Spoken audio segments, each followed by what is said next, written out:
Good morning and welcome to our virtual field day event. I'm Kyla Watson here with Gary Geske today. Gary, how are you doing? Doing very good, Kyla. Thank you for asking. Good. Well, thank you for being here today.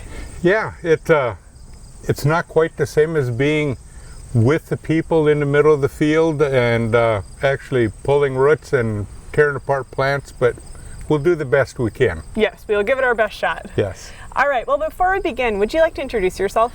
Yeah, certainly. Gary Geske. I'm Latham's Northern Product Specialist. I guess I've been with Latham about 7 years now. I don't live more than 2 miles from where I grew up, little town of Enderlin, southwest of Fargo, about 30 miles. So I'm in the southeast corner of North Dakota, and I help Latham with their Northern Product selection and walking the fields and whatever we can do to help bring the best products forward for Latham up north. Okay, very good. And you are a seed treatment specialist. Yes, yep. I've taken on that role also. Been with, equipment and seed treating for about 20 years now. So Okay. I've seen a lot of different things coming through. And the nice thing about it is we have been able to, from the ground floor up, develop a great seed treatment portfolio for Latham. All right. Very exciting things happening here at Latham. Yes, yeah, we're very excited about what we've transitioned from, where we're going to, and really the products themselves very user friendly, plus very unique to the marketplace, and we'll talk about that later, Kyla. But with what we're bringing forward and what we have on the seed, the protection is second to none. Right, absolutely. Which transitions very nicely into our topic today, which is protecting our soybean yield. Yeah, and so protecting it is one thing, but we need to analyze it to look at it. So we do research on soybean seed treatments, much like we research the crops, the beans or the corn. So research is key to really to trying to find the best of the best of what's out there, and also it helps us with placing the hybrids or varieties in the correct situation, because really what we're ultimately after is our best chance to win every year. Right. Okay. Very good. And would you mind talking a little bit about our quality of seed treatment? Sure. So the quality of seed treatment is not much different from the quality of seed. Realistically, Mother Nature gives us the best seed we can possibly get right about at harvest time. Anything we do from that point on, we're maybe taking away little bits and pieces on how we handle it and how we take care of it. So if you look at Latham and how they take care of their seed with the quality assurances and everything that's in there, you can really see that quality is number one for Latham seed. And they really are, if we look at the 73-year of history that Latham has been there, quality has always been number one. Right. Okay, and what about maintaining that yield potential from year to year? So let's look at trying to maintain it. And there's some things that I've highlighted a few things that we need to look at. We're going to look at field history, what the field usually gives us from any given year. So let's look at weather too. Now, we can't control the weather, but we can look at the weather around planting time and see are our soils warm and going cold, or are they cold and warming up? Do we have moisture coming in? Are we dry, wet?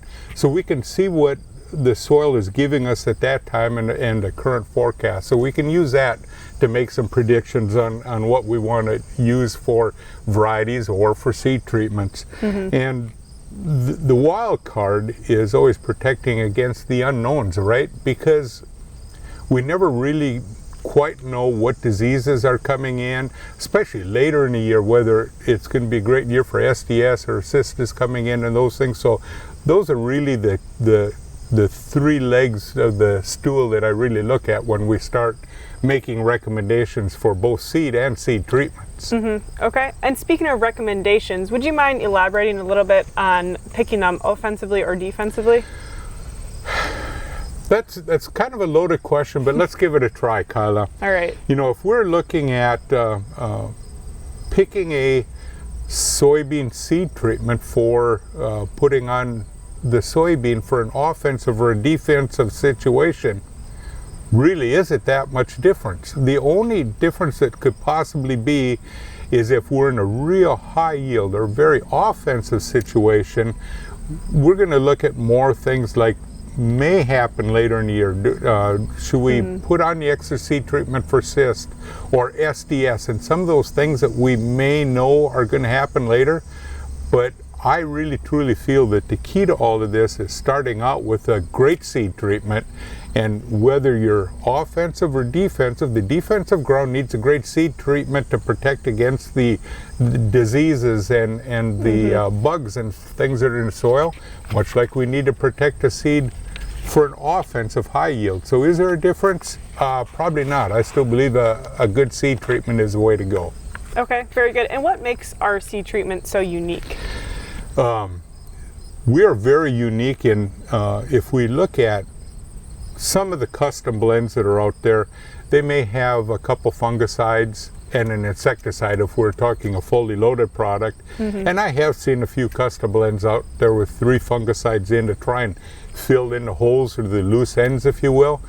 But Latham Soy Shield Plus has the insecticide, of course, but we have 5 different fungicides in the mix. So realistically, with the 5 fungicides, let's compare it to maybe a herbicide application for weeds. So if we want to try and eliminate a tolerance or resistance to a weed, we use multiple modes of action, right? We try and hit it with more than one different product to kill that weed.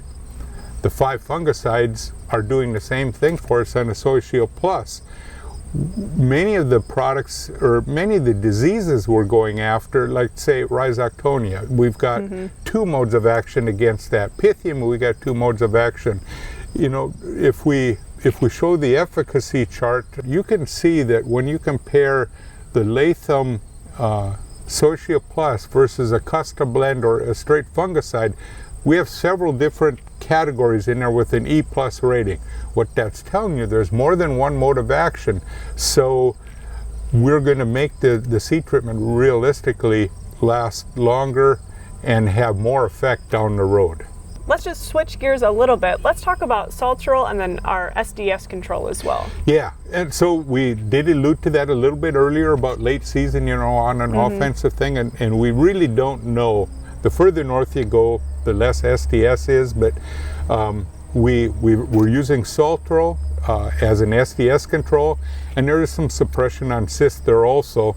But of note, what I really like about that product with the research trials that I've been walking up north, even when the soybeans were just cracking and a couple trifoliates out of the ground, you could walk through the plot and physically pick out all of the sultral entries because of the early vigor and early growth. Really? So if we put a plant in the soil and off to a good start, a healthy plant when it's young is going to increase yield when it's old. Now, I don't have this magic camera to look underneath the soil and see what the roots are doing, but if it's healthy on top, I got to believe it's healthy on the bottom, and I can't wait to see the yield trials come off this fall. Right. All right. Stay tuned for that, because looking forward to that. We will be talking about that later, absolutely. Yes. Yes, we will.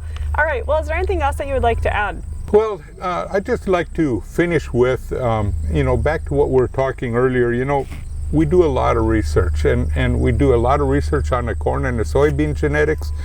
We at Latham now are doing a lot of research at soybean seed treatments, and not only just the fungicides, insecticides, but we're looking at biologicals to help with the bacteria in the soil, whether it be mycorrhiza or the trichoderma, azospirillum. You know, we need to maintain the soil health or bring it back into health, you know, to increase the yield. So we're doing a lot of research. We're looking at a lot of things.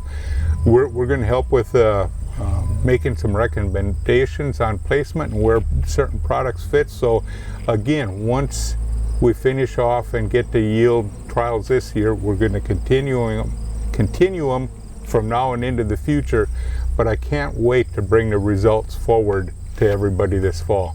All right, very good. Well, thank you for joining us this morning. I think it's very evident how much knowledge and expertise you bring to the team. Thank you, Kyle. Appreciate it. And All right. thank you all for being part of this.